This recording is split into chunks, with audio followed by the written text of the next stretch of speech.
Is the path you are following sent from a higher power? Would you like to find out how a person can read your future and give you signs about your life through coffee readings? Would you like to find out how this person helps people with grief and their relationships and people struggling with addiction? Then you want to hear this absolutely incredible, enlightening, amazing interview with Catherine Nadal, a retired Army colonel, a certified grief educator, an author, and a psychic medium. This is a spectacular interview. You're going to love it. It's so enlightening and it's fun. Come join us. Heartfelt blessings.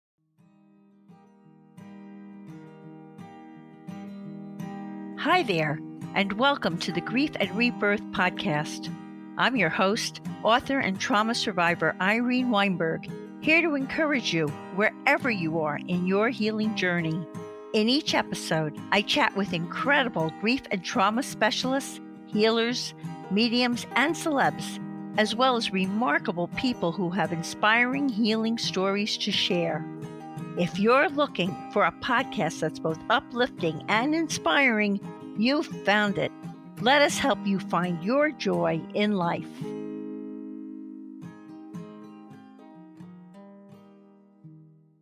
Hi, everyone.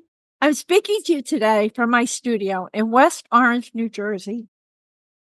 And I'm delighted to have the pleasure of interviewing Catherine Nadal, who is a registered nurse, a retired Army colonel, a certified grief educator, an author of 2 books, and a psychic medium who has been certified by the Forever Family Foundation, which is based in New York. Catherine retired from the Army Reserve as a colonel after serving for 30 years, and she continues to show her support for the military by raising funds for severely wounded veterans in various ways. After she had completed a 1-year tour in Iraq with the military, she realized that life is short, and she decided to work more with the public in assisting them on their spiritual journey in life. Catherine firmly believes that even through dying, our loved ones never say goodbye, that they continue to help guide and protect us. Led by spirit, she has read Italian and Turkish coffee since her late teens, helping her clients identify issues in their lives and find solutions. She is also a reverend in Our Lord and Lady of the Trinity Church in Salem, Massachusetts, and she is a witch. Many people assume that being called a witch has a negative connotation, but a witch can also have magical powers to help other people. For instance, Catherine enjoys working with children to help them understand their psychic abilities and seeing spirits.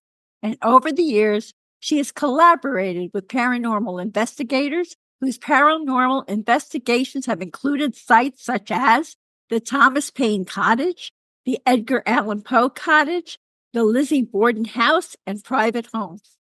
In December 2023, Catherine, who will be speaking to us from Westchester County, which is just north of New York City, began to host a weekly radio show called Bringing the Darkness to the Light. She has been a guest on Coast to Coast AM with George Norrie and Signs of Life Radio, and she also runs her own company called Dream Central LLC. I'm looking forward to asking Kathy about her gifts of spirit communication as a child, her coffee readings, the way she helps people to better understand, evaluate, and review relationships and love, her work with grief and those struggling with addiction, her investigation of a haunted theater, her 2 books, How the Path We Follow is Sometimes Sent from a Higher Power, her company called Dream Central LLC, and so much more for what is going to be an incredibly fascinating and enlightening interview for all of us. Hi, Kathy. A Hi. warm, heartfelt welcome to Grief and Rebirth podcast.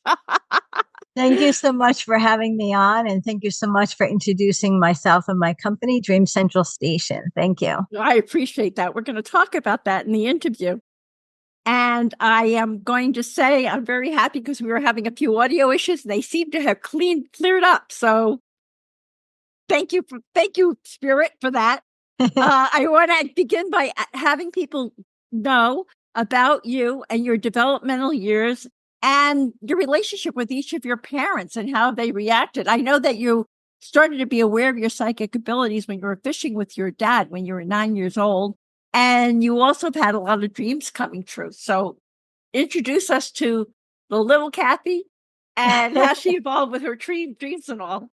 Yes. Well, it's very interesting. Growing up in my household, my father and I were like best friends. So at age 9, whatever he was interested in doing, he wanted me to do. So I started, fishing and learning to shoot the rifle and doing all sorts of things. But this one particular day, he said, we're going to go fishing, but I'm going to teach you how to go crabbing. And crabbing is different than fishing. We're going to take this net, we're going to throw it in the water. When it hits the bottom, the walls of the net are going to open, and then the crab will go in and get our bait. So that's kind of how it works. So I said, all right. So we went out onto this dock, and there was a bunch of little boys on the dock. And he did exactly that. He threw the net in, and he walked away. And when he walked away, I heard, pick it up, pick it up, pick it up. It was getting louder in my head. So I said, well, I'm going to just start picking it up. So I started pulling on the rope. And I was pulling on the rope. He noticed, and he started urgently walking back to me. And I just launched it out of the water. And there was the biggest blue crab that day on the dock. Wow. And all these little boys came running over like, hey, how'd you get that? How cool. And I made a mental note. I said, well, I'm going to listen to that voice. And it wasn't long after that I started to pay attention to my dreams. And my dreams were very visual. And I think it was probably about 12 years old. There was an elderly lady across the street, and the family had asked my parents to see if I could check in on her and do small tasks like skills, like, give her medicine, give her a meal. And she had had a stroke. And I had a very visual dream that she was standing out of a wheelchair, which she could not do. I used to carry her. And the cat that we had growing up, Toy, came running up the driveway. And I said, oh, wow, that's not good, because Toy was gone already for many years. So I woke up and I told my dad, I said, I think she's in trouble. He said, well, what do you mean? And I said, well, she was standing out of the wheelchair and she gave me this big hug. I actually felt like I could feel it. But Toy, the cat, was in the dream. And he said, I don't know what you're talking about. Several hours later, the doorbell rang, and it was her daughter. And she said that she had passed away in the local hospital that night. And my father gave his condolences, and then he shut the door and he turned around and looked at me and he said, like, enough of that, like, we're not doing that. We're not entertaining Shut that off, whatever that is. Exactly. So, it was very difficult in the household because my mother was a very bad alcoholic. And she had, gone to rehab twice. It was just very difficult. There was a lot of stress in the house, so we just kind of had to like live that way. And you have to remember, it's the 1980s, it's a different mindset. There was different resources, for anyone that's listening now, it was a different time and place. And when I was about 14, my sister and I would just, we have to do our own shopping, and we had to do things that usually a parent would do, So I would walk into the neighboring town and buy things, like buy cosmetics or whatever. So, I walked into the neighboring town to buy my cosmetics, and there was this fancy car that drove by. It was like a little sports car, and it was blasting Hotel California by the Eagles. And it caught my attention. The driver had long black hair, and I thought, oh, wow, and I thought for some reason he looked at me. And, the mind of a 14-year-old, so I hopped into the store thinking, oh my gosh, he saw me, because it's like young, young. You're thinking. shy. Yeah, exactly. Young thinking. So I'm hiding in the store thinking, why am I hiding? He probably doesn't even know that I exist, So I got my courage up and I stepped outside, and he was waiting for me, kind of had like his arm over like the coin machine that, you would pay to park your car there. And I pointed to him and I said, you're the Hotel California guy. And he said, the what? And I said, well, you were just blasting the song. And amazing. He's staring at me, So I said, I didn't know what to say. And I said, I don't know you. And he said, you don't know me yet. And I thought, like, why is he interested in me? Like, what is all of this, you know? So he ended up asking for my number and he ended up kind of hanging around. And as he started to hang around, I learned that he was 17. And, he An had older like this man. An older man. exactly, right? Very handsome older man with long hair, so that was my type and the music guys. So it's interesting because I told my best friend and my sister, and so they said, we want to meet him too. So we started bringing around a couple of his friends, and like everyone started to know him. And it was summertime, and we were sitting out in his car in front of the house, and my mother was standing at the doorway, and he said, "Who's that?" And I said, "That's my mom." And he starts getting out of the car. And I'm like, "Oh no," So I get out of the car and I'm like, "No, no, no, no, no." Like he's walking towards the house. And I'm panicking because I don't know what shape she's in or what she's going to say to him or whatever.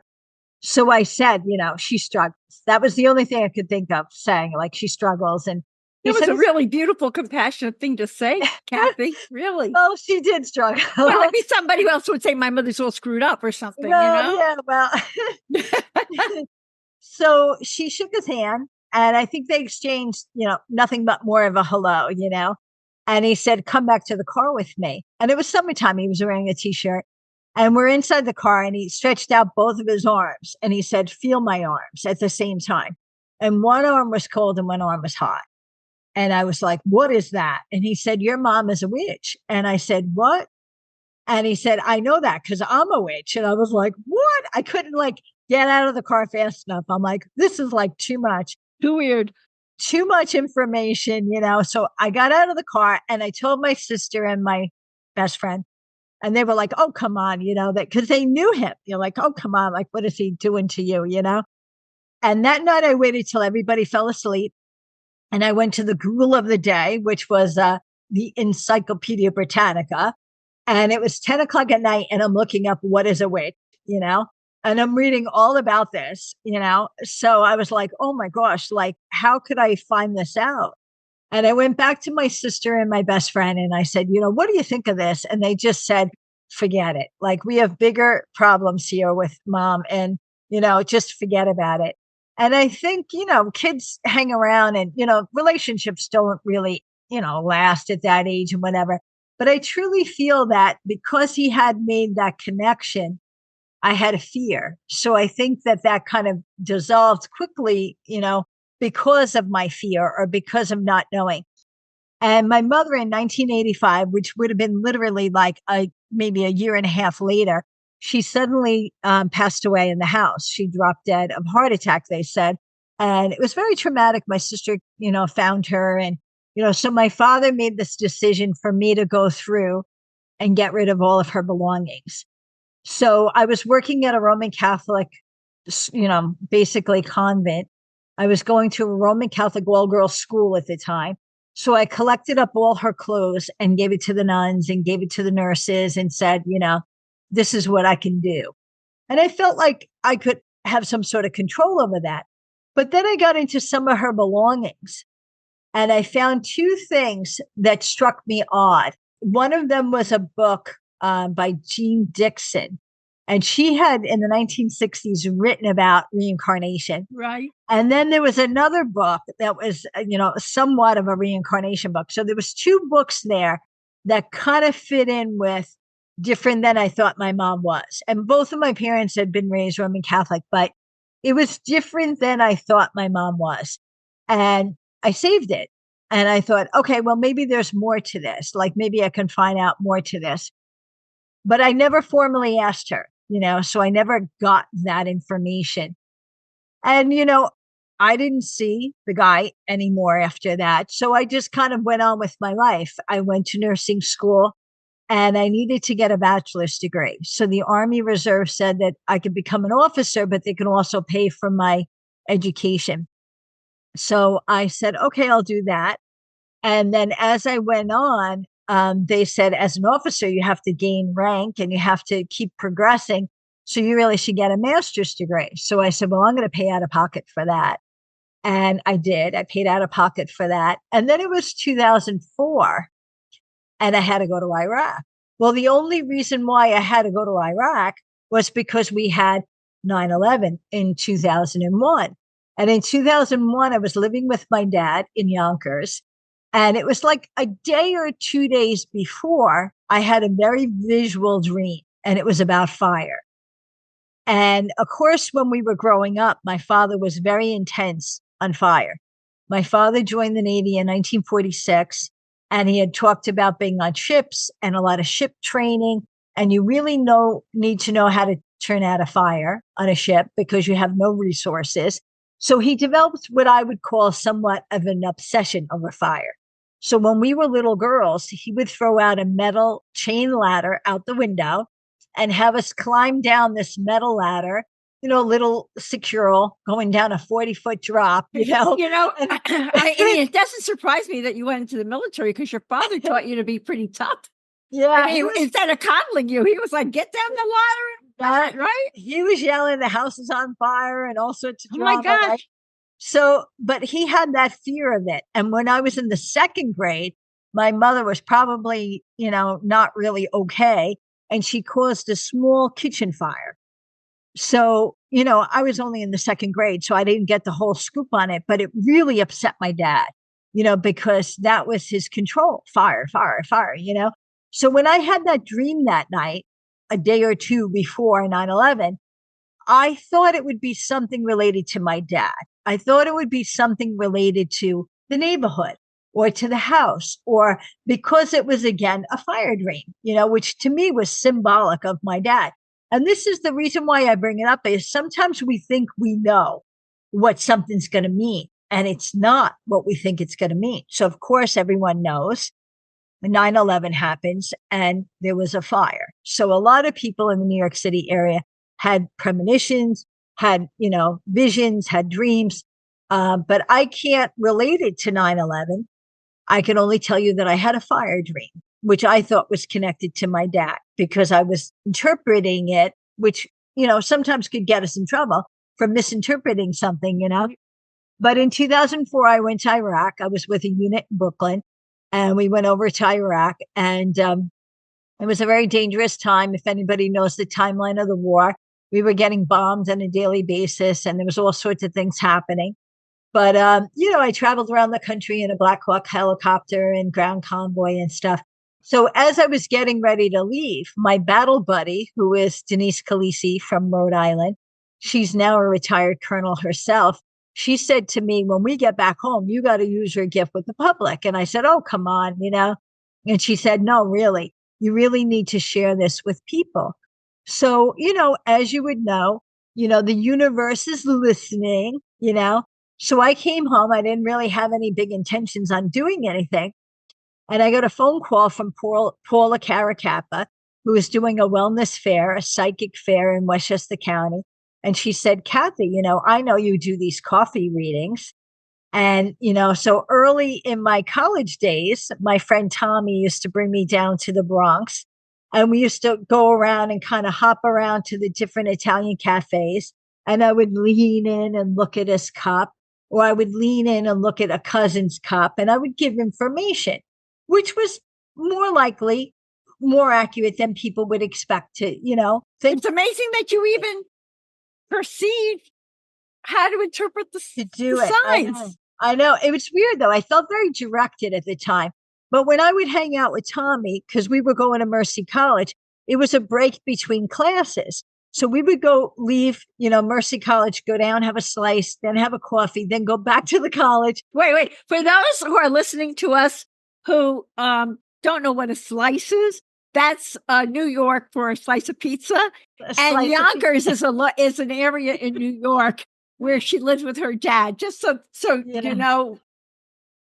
I'm the interpreter. So go ahead, keep going. So Yonkers is right next to the Bronx. Right. So I had casually done coffee readings that were quite accurate. So Paula said, I'm going to have this fair. I want you to bring your coffee machine. And I said, oh, come on. I said, I'm going to be sitting there and I'm going to be bored. And it doesn't matter if it's decaf or regular. I want to know, it has to be Turkish or doesn't matter. Oh, no. When I do public events, especially this event with Paula, I needed to do Italian coffee because it's easier and it can be made in a machine, tabletop machine. where you could just plug it in and it could drip down instead of being over a hot fire, which that's how you would make Turkish coffee, over a real open fire on your stove at home. So it's kind of interesting because Paula said, bring the machine.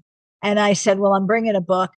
And I was sitting there and a line formed. And I only had brought like 10 china cups. And some of the women on the line saw that I was getting backed up. And they said, it's okay. We're going to clean the cups. We're going to make the coffee. You just do the readings. And they jumped in and they were like, just keep reading, just keep reading. And at the end of the day, I said to Paula, you were really right. She goes, I know. She said, you don't see that very often.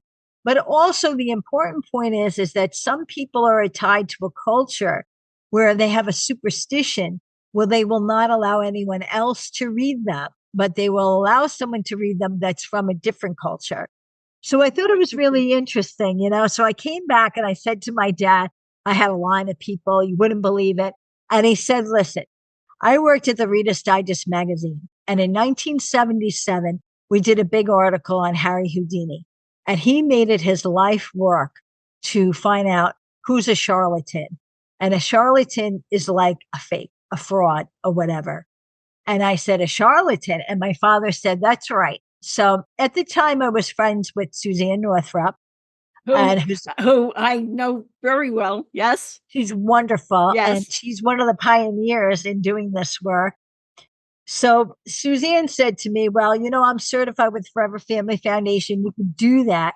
But I really think you need to go up to Omega and take a class. She said, James Von Prague is doing something up there for a week in Rhinebeck. And Omega is this wonderful holistic spiritual center in Rhinebeck, New York. Yeah. And I've also been interviewed by James Van Prague. I'm just going to keep dropping the name. Oh, wow. Yeah. So I went up there to this week long with James. And that's where I met Marilyn Wall, who's the very good friend of mine, Australian medium. Right, who referred us to each other. Yep, yes. That's right. And you interviewed her. She's wonderful. So on the last day of that week course, James said, who wants to stand up and give a reading? And I don't know what possessed me. I stood up and I decided to give a reading. And I read for someone at the back of the room. There had to be over 100 people in the room. And James said at the end, if that's how you want to, if that's how you do a reading, that's how you do a reading, giving me a compliment. Wow. And I said, wow, that's how you do a reading. I said, wow, that's pretty interesting. So I'm walking back to my chair and I see the girl sit next to me. She, her name is Siri Bernstein, who's from Boston, originally from Iceland, who's also a certified medium with Forever Family. And she's smiling and she's holding my camera. So it had to be about 2008, 2009. And we didn't have a lot of phones for videos and stuff like that at the time. So she says, I just recorded that. And I said, you recorded it? She said, yeah, on your phone. So when I got home, I sent the video to Suzanne. And Suzanne said, you need to send that to John Holland. And I also have met John Holland. Go ahead. There you go. Okay. So John Holland reviewed my video. And John Holland wrote back in an email immediately and said, you need to go to Arthur Findlay, which is a psychic college for psychic, arts and sciences in Stansted, England. And I said, okay. So I told my dad, I said, they think I need to go to Arthur Findlay and they're going to test me and see if I really could do this. So he said, okay. So I went over there and I meet my roommate because they pair you up with someone. And it was a lovely lady. She was a stewardess with Lufthansa. And she said, go downstairs and look at the wall. A piece of paper will have your name on it, and they'll tell you what class and what tutor you're going to be in. So I went running back up and I said, oh, well, I'm on a sheet with 9 names. So I must be on the Beyond Basic list. I'm brand new, So she said, let me go down with you. And she pointed to the paper and she said, I'm on the same list. So I was like, oh my gosh, I just called her Beyond Basic. She said, no, we're in the top class. I come here all the time. And I said, oh my gosh. So we were paired up with an amazing tutor, Simone Key. And, Simone is amazing. So in the way the British teach is they want you to be able to bring through evidence of spirit in particular way. So they want you to be able to discern who the person is, your relationship, how the person passes, information like a hobby, very specific information, and they call that evidence of spirit. But they also will put you through exercises, which are a bit of a challenge. So they have you get up on a platform, talk to a room. They want to see how you're moving your arms and Wow. presenting. They even had us in a circle where they blindfolded us as a medium. So we were blindfolded. And then as we delivered the information, if people understood it, they would raise their hand. So at the end, someone should have their hand raised. So as information no longer matches somebody, the hands are coming down, but you can't see anyone, you know. So that's another way of evaluating you. So I came back, from Arthur Finley, and I told my dad, hey, I was in the top class. I got the okay from them. I'm good to go. And he said, no, what does America think of you? Oh my And I goodness. said, America? And I said, oh my gosh, well, I'm going to go back to Suzanne Northrup. So Suzanne said, well, maybe you should try out for the Forever Family Foundation. She said, I have to be honest with you. They're very picky. She said, they're very high scrutiny. She says, they created this with a real intent. And she says, you went through Arthur Finley. She says, why don't you try out for this? And she said, a lot of people don't get through. I'm going to be truthful with you. And I said, it's okay. I said, I'm really doing this. My dad wants me to do this, So she smiled and I tried out. And you had to make a phone call. And then you had to get an interview. And I told them, literally right up front, at this point in my life, I had decided that I was a witch because of what the guy had said, but also because I had no longer aligned with the Roman Catholic beliefs. And I had started to study different religions. And the more and more I looked at the different religions, the more I realized that my beliefs really paired up with Wiccan. So I said, well, I'm going to choose that. So I identified with Wiccan. And at the time, Define Wiccan. Wiccan is? Well, Wiccan is a religion. It's a real formal religion. Okay. It's a real formal religion, which is now identified by the military. So if you are a Wiccan, you can, when you pass away, the headstone now will have the pentacle symbol on your headstone because a family went and fought for that. And it's amazing because everyone should be equal, So at the time the Forever Family was interviewing me, I told them I've been working up at Salem, Massachusetts. I've been working Halloweens up there. I'm part of a church up there. And they said, it's okay. They weren't holding anything against that. And they set it up for me to take the test. And the Zoom at the time was called Skype. And you had to do a phone call. The person didn't say anything but hello. You had to give information. There wasn't a yes, there wasn't a no, there wasn't anything. And then you got on Skype and you had to do at least 5 readings by Skype with breaks in between, like a 10-minute break in between. But the person just sat there, no head nodding, no yes or no's, just stone face, and then they said afterwards, if you get a letter in 2 weeks, then, you're certified. So I told my dad I did it. It was really intense, but I did it. And let's see what happens. 2 weeks later, I got a letter in the mail and they said that I was certified. And the first person I called was my dad. And I said, America said I can do this now, and he laughed. And, I reflect on that now because I thought I was doing all that testing for him. But I realize now that he was doing that because I really was doing it for me. I was really doing the testing to make sure that I knew what I was doing and how people were perceiving the information that I was giving. And I really only now realized that. At the time I kept saying, my dad, my dad, my dad. Well, your dad was actually in his way, he was empowering you. Yes. Because he got you validation and he empowered you to do this without, so that to fill you with self-confidence that it was okay. That's right. That's right. He really gave you a beautiful service. He did a beautiful service to you. He really did. He really did. But he was such a big Roman Catholic that when, basically I think he really did it for him, so it's like he did it for me, but he did it for him because he, in the Bible, as he would say, you're not allowed to do that. Right. So, he would always go back to what he was taught or what he believed and whatever. So it's kind of interesting. So Forever Family certified me, and, my first book came out, and I decided to write the first book because I was doing a lot of coffee readings. And a lot of people were like, how am I going to remember this reading?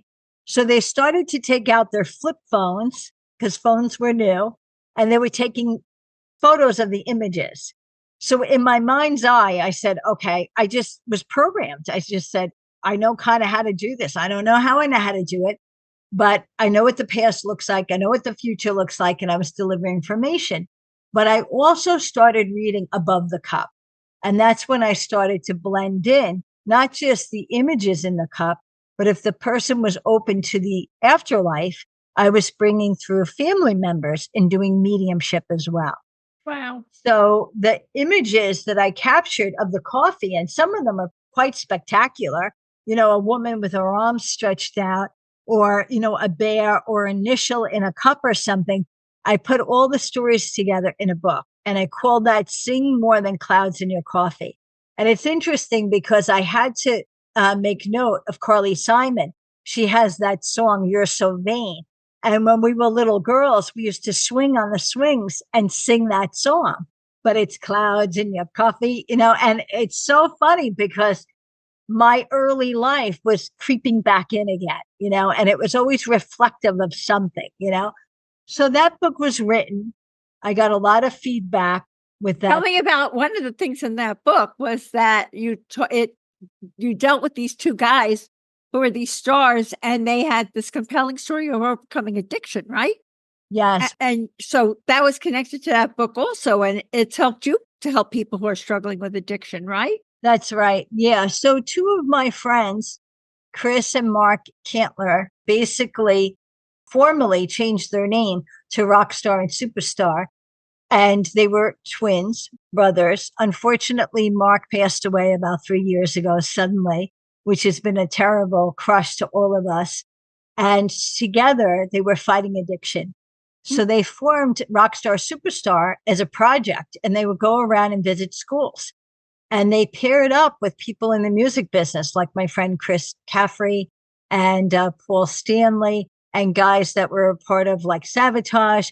And they created songs. And one of their songs, Serenity, is embedded in my website. People can listen to it. And it's amazing because their message was, don't do drugs, don't get involved in addiction, and the impact of how it changes lives, So I was really very grateful for him to be writing the foreword to that book.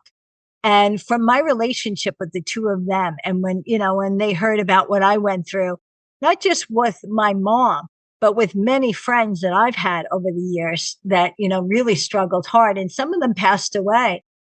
It's just a message that needs to continue to get out there. We can always control ourselves, but it's so hard to think we can control anyone else. And when you live with someone who has an addiction, or you live with an alcoholic, it's very, very difficult because you want the best for them, because you love them. And you have to meet them on their path. And, a song, sometimes you can't really help someone, but you could say, go, like I tell people, listen, I don't know what to do. I don't know how I can help you, but maybe you can listen to the song. Or, there's always something. But a lot of times people come to me, and it's not about getting help for their addiction, but it's in a reading that I'll pick up that someone passed away from an addiction, or that someone did struggle with alcohol in the family. But also in the reading, it'll come up sometimes, even in a psychic reading, where someone's having difficulty communicating with a family member, and it may be due to an addiction. You also communicate with people whose children have had problems with fentanyl, right? Yes. Yeah. It's very, very hard.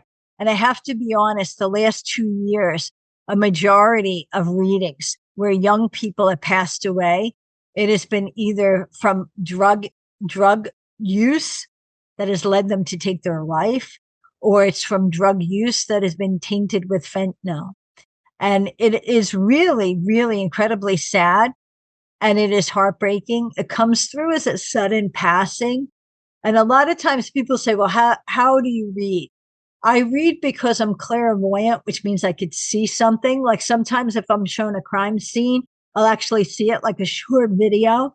Sometimes I'm clairaudient, which means I hear something, like I hear a name, or I hear like a crunch or a crash or whatever, or I actually feel something. So as I'm doing a reading for someone, I always tell people I'm asking questions constantly in my energy to them, but they don't always go in the direction I want to go in. So sometimes they give me a feeling like if the death is still suspicious, there's an open investigation. A lot of times they'll give me this feeling that there's still unanswered questions or there's still some kind of an investigation going on. And it's a feeling. So whenever I do these readings, I tell people, this is what I'm saying. This is what I'm hearing. This is just, and I'm the translator. I may not understand what it means, but I put it together for them and it, matches their Right. circumstances. Which actually is more validating for them because you're not even understanding what you're coming through, but it's has all this meaning for them. Correct. Right? I Yes. want to ask you also, you have been part of a group that was filmed on several occasions investigating a haunted theater. Yes. Yeah. You have this exciting world you belong to, and you've got this great story about a wall behind a wall. You want to tell us all about that? Well, it's interesting because I was the psychic medium at the Chance in Poughkeepsie, New York, which is a well-known rock and roll club. And many big acts over the years have played there. I mean, from Aerosmith to David Reese to Accept. There's so many big bands that have gone through there. Twisted Sister. And I was contacted by the owner. The owner is Frank Pallett and his sister Carolyn Pallett Brophy, who are now both passed away. They both passed away in 2021. But the two of them reached out to me and said, we're going to have a filming. We're going to do a reality TV show. And the first part of it is going to be the rock and roll club with the fights and the lines outside and the acts that happen. And the second part is going to be our haunted basement. And the name of the show was Between a Rock and a Hard Place. And you could still see bits of it on YouTube if you Google it. But they brought me down to the basement with the cameras rolling. They gave me a bouncer to kind of hang on to because the basement was really like, it's a basement. It's not like cleaned out or anything. I didn't want to go falling over anything. And I had talked about an area where there was a connection to a fire. And people in the group validated that information. And I had another situation where I was looking at cans of paint and I had brought through a message about that. And then it went right to this brick wall. And I pointed to it and I said, there's a wall behind the wall. And I kept repeating it. So the bouncer said, stay right here. And he ran off and got a tool bag and he took out a sledgehammer and he starts hitting the bricks. And this is all being filmed while you're doing all being filmed. Wow. The director's there. And I'm like, oh my gosh, like I'm a nervous wreck because I'm like, oh, I hope there's a wall behind the wall because I just said it, And it was so funny though, because there was a wall behind a wall and the bricks were falling and the owner, Frank, was there. And Frank and Dan Bucci ended up going down into town the following week and they got the blueprints to the city of Poughkeepsie.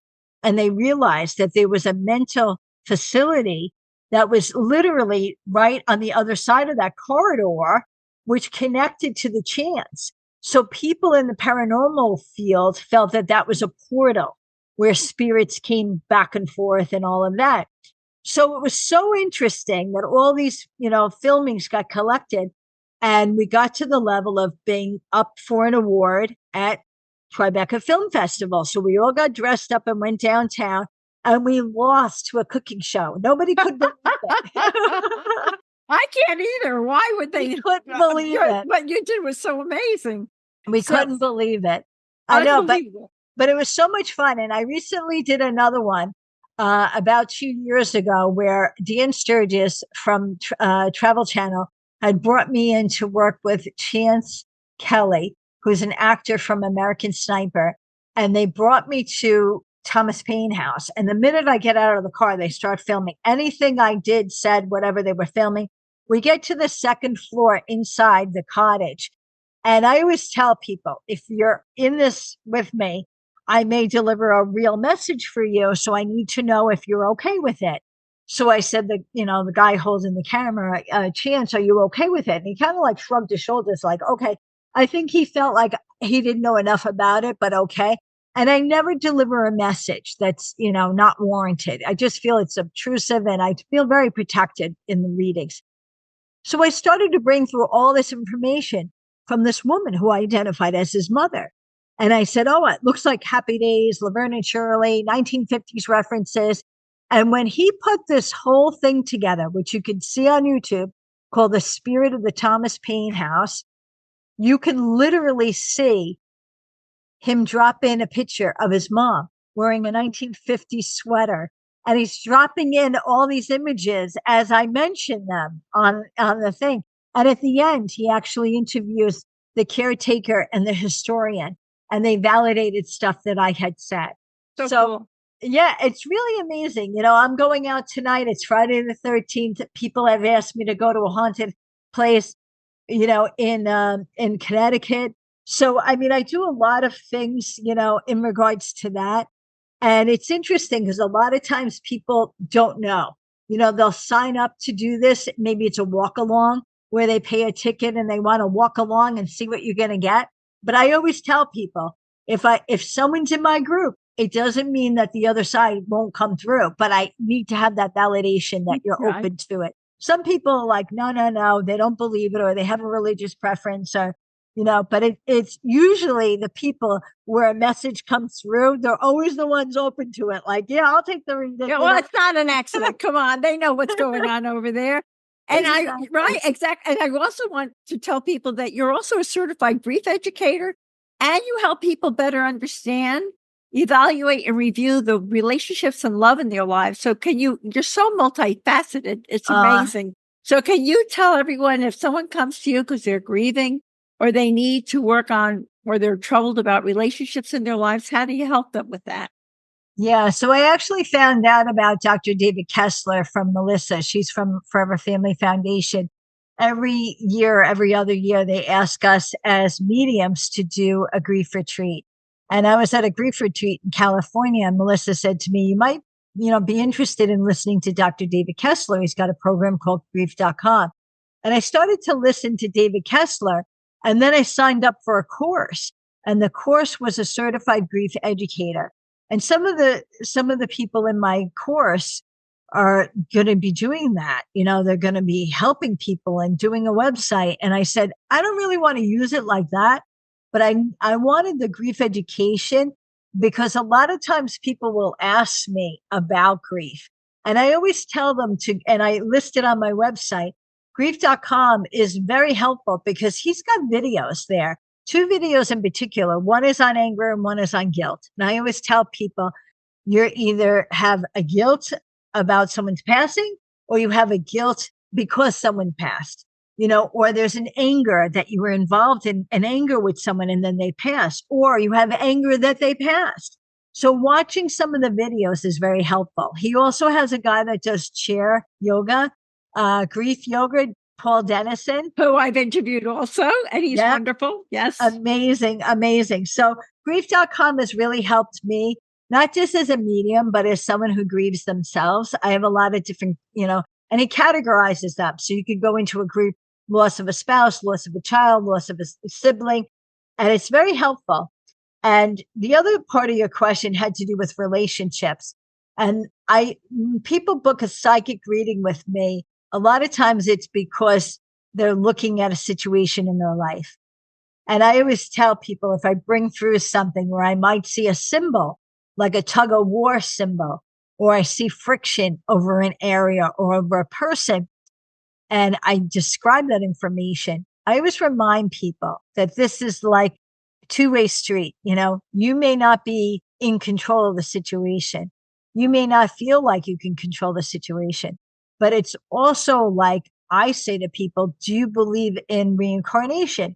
If the person doesn't believe in reincarnation, then they don't believe in it. But someone like me who does, you may be placed in with similar people on your path in different lifetimes to work out a situation.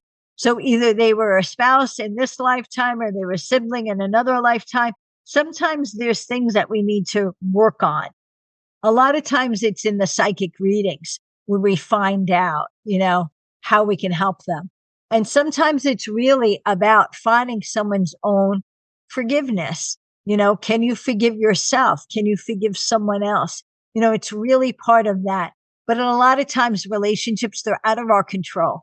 So you want to pick up the phone, you could try. If they don't want to answer the phone, then you tried. It's all about giving your best intention and doing what you feel is right. And if somebody says, I'm not interested, then you have to honor them and say, that's their okay, path. They're not ready for it yet. They have their path and they're not ready for it yet. Exactly. Right. So I also want to ask you, because you have this interest, you have a second book titled And She Danced by the Light of the Moon.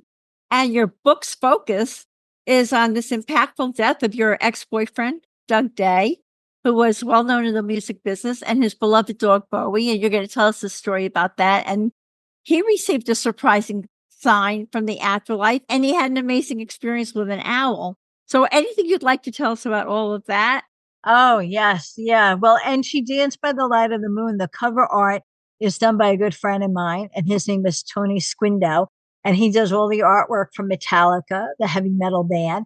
And a lot of people had followed me on social media, had asked me to write a book about my life because they couldn't believe someone like me, in the military, psychic, like it just doesn't make sense to some people.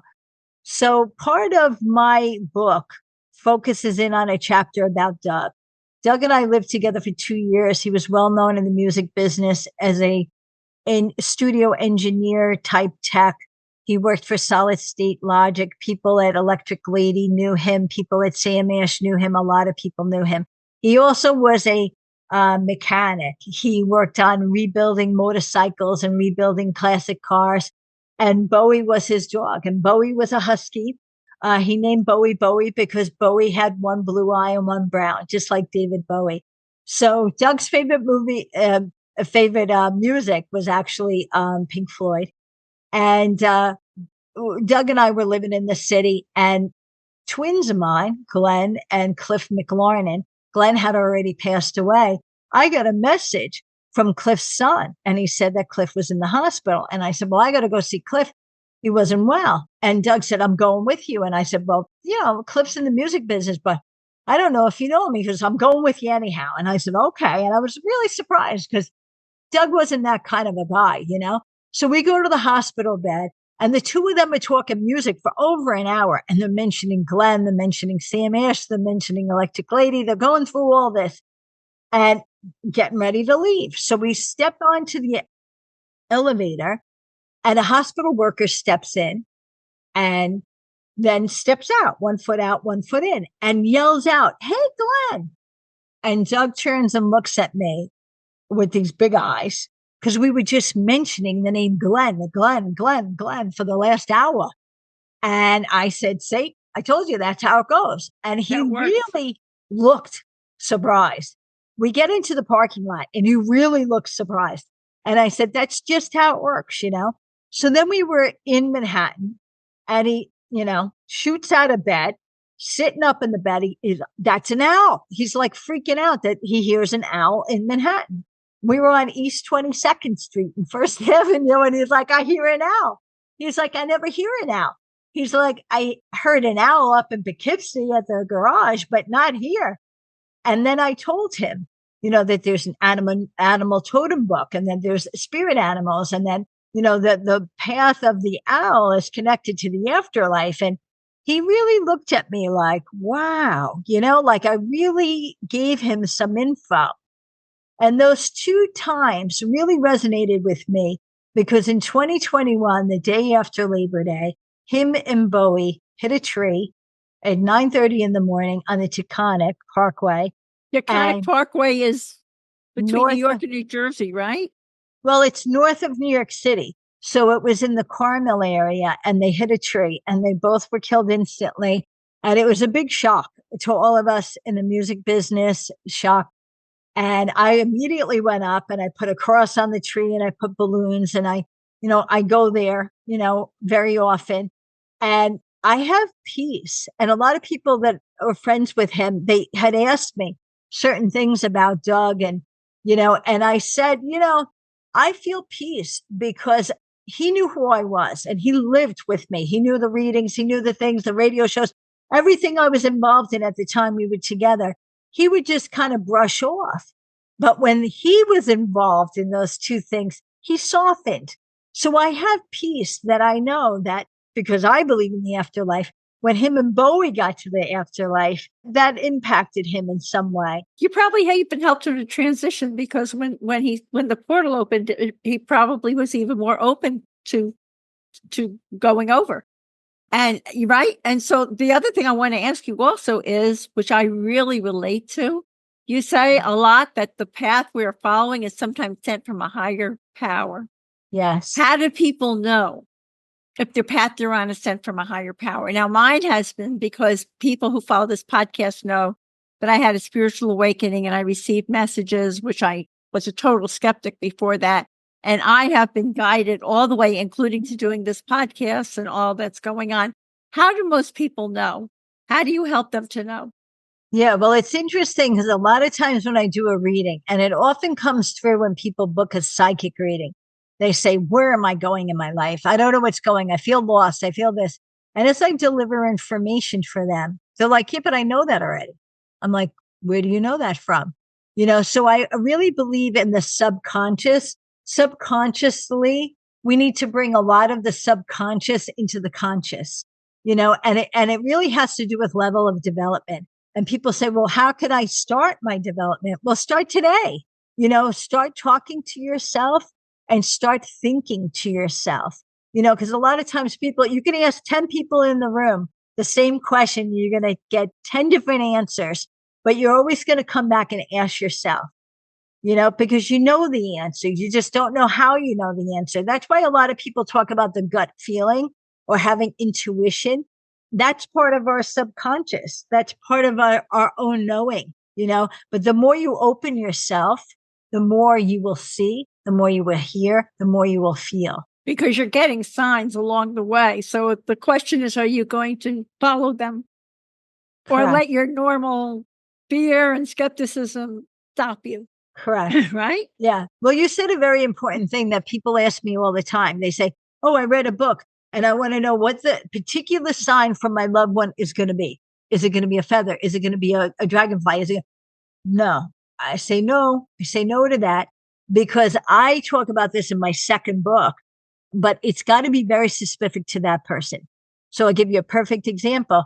My friend Joey Campo and I recently went to a concert and I'm driving and I'm thinking of Carolyn from The Chance. She was, her brother owned The Chance. I'd done all that psychic medium and I'm driving and in my head, I'm saying, Carolyn, I wish you were going to be at the Slash concert and Joey Campo's going to be with me. And literally this car cuts in front of me. And I'm like, oh my God, it was a blue Subaru. And I look at the license plate and the license plate right at that moment says, good Joey. Oh my goodness. And I take my cell phone out illegally and I literally snap a picture, and I threw the phone on the seat and I was like, oh my God, Carolyn, So I parked the car and here comes Joey and Terry walking across the street. And I said, Joey, you won't believe that. I couldn't even talk. My hands were shaking. He was like, calm down, calm down.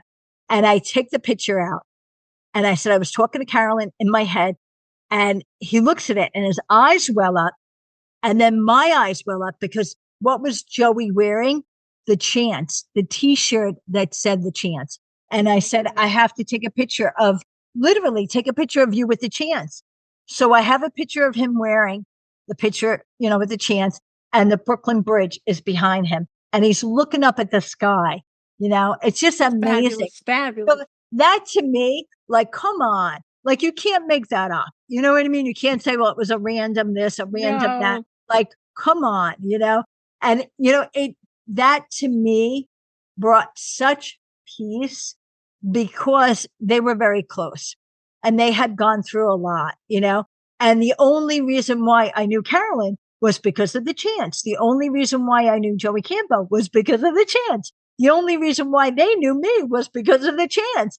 And it was just like, come on, like, come on. That's why I always say, like, maybe I always shoot for a 10 out of 10, but that was a 10. That was really amazing. That was really amazing. So with that, tell me about your company, Dream Central Station, how it was developed, and the fact, and I'd love you to please confirm for people, is it true that we are all here to continue to evolve and grow and expand? And the other thing I want you to go from there to tell us about your psychic services, your work as a medium, your Sergeant Eddie Ryan psychic reading, your paranormal, whatever, all the things that you're doing that people are going, oh boy, I got to get a hold of Catherine. Woohoo! Here we go. Well, thank you. Yeah. So when I was forming my company, I said to my dad, I have to form my company. And he said, well, make sure you get an LLC and make sure you have a business plan. And he was always very organized. And I said, well, I have to name it. So when we were little, he used to take us to his job, and he worked in the Pan Am building, which was above the Grand Central Station, which is now MetLife. So in the 1960s, 70s, and 80s, it was the Pan Am building. And we would walk across the concourse and he would say, look up. And we would be looking at the elevator and the escalator. And then when we would look up, we would see the constellation that is on the ceiling. And it was literally twinkling stars at like a 5-year-old, and I was like, wow, I'm going to name the company Dream Central Station, because people would take a train to go to Grand Central Station to go somewhere else. So people come to me for dream interpretation. People come to me for a psychic reading. People come to me for a medium. They're going to me to get somewhere else. That's fabulous. I love that. Really, really cool, I mean, I feel like I'm sort of a Grand Central Station also. You get, because I'm connecting people. That's right. So many ways. Yes. That's right. You're a hub. I'm a hub.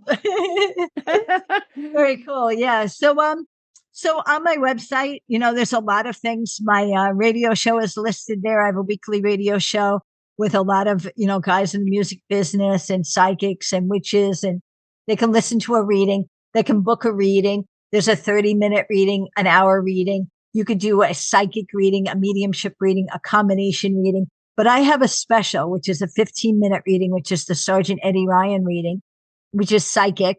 It goes very fast. I always say, you could just let me tell you what I see, or you can ask 3 questions. But Sergeant Eddie Ryan was a Marine Scout sniper. He's still with us, thank God. He was shot by friendly fire twice in the head in 2005, and he's been in a wheelchair ever since. And 100% of that $40 goes straight to Sergeant Ryan. So for today, the special that I'm offering your audience is this similar to the Sergeant Eddie Ryan, which is a 15-minute reading, which is the $40 reading. That's fantastic. I was put in the hospital right away. And it was such a wake-up call because there was nothing I was doing that caused this. And, I thought to myself, wow, I really need to do a daily, a gratitude list. And instead of listing the things that I thought I needed, I realized that I had everything I needed already in my life. I started to create the things that I wanted. And what I really wanted was to help other people. And it was that point in my life that I realized that it's not about me anymore. It's really about everybody else. Because when you're stopped short in your life, either it's through the loss of someone or it's through the loss of something of your own. Sometimes it's come through tragedy, like, an illness or, a fire or a catastrophe or, really something traumatic. You have to stop and listen to yourself and say, what do I want to get out of this? And it wasn't what I wanted for me. It was what I wanted for other people. So I've been on that journey for the last 4 years. You're helping a lot of people to move forward.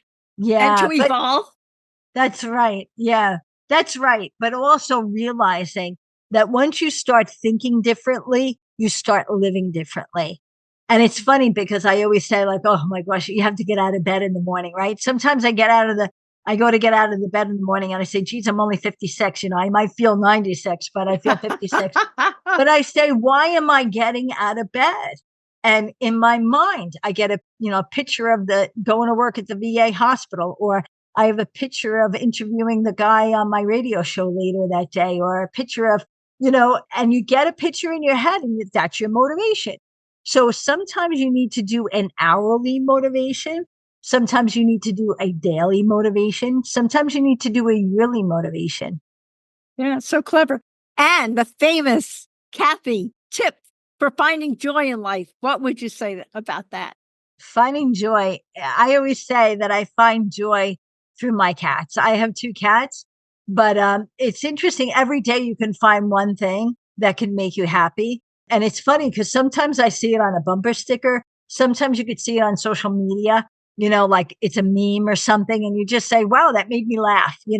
Laughter is medicine. They said it for many years, but you have to find joy. No matter where you are in life, you have to find something. When we were in Iraq, and I mentioned this in one of my books, there was a sticker that you could find literally randomly throughout Iraq. And we're like, who's putting these things up? And the sticker said, life is good. Oh, wow.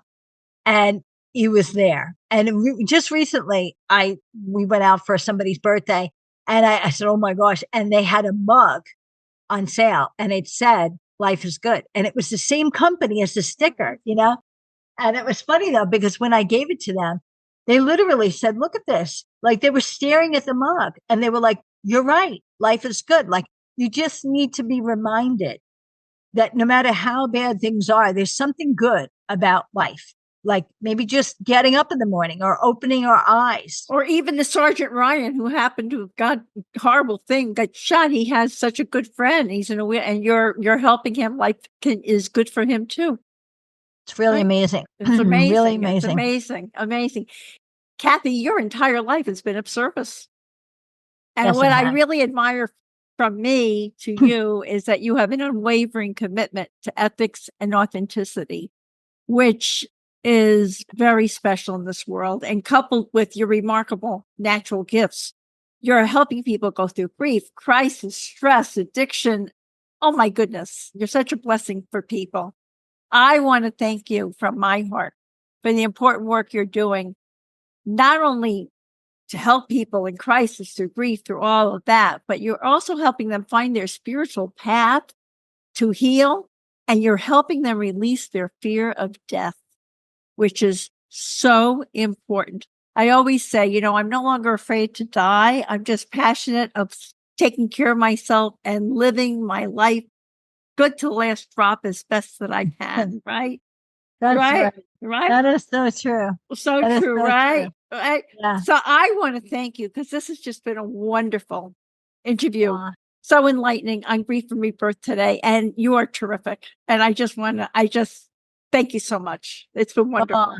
Well, thank you. Irene, I wanted to say that, I've been influenced by Lori Bruno, who was an Italian strega in Salem, Massachusetts. And she gives the definition of a witch, which is wisdom, integrity, truth, courage, and honor.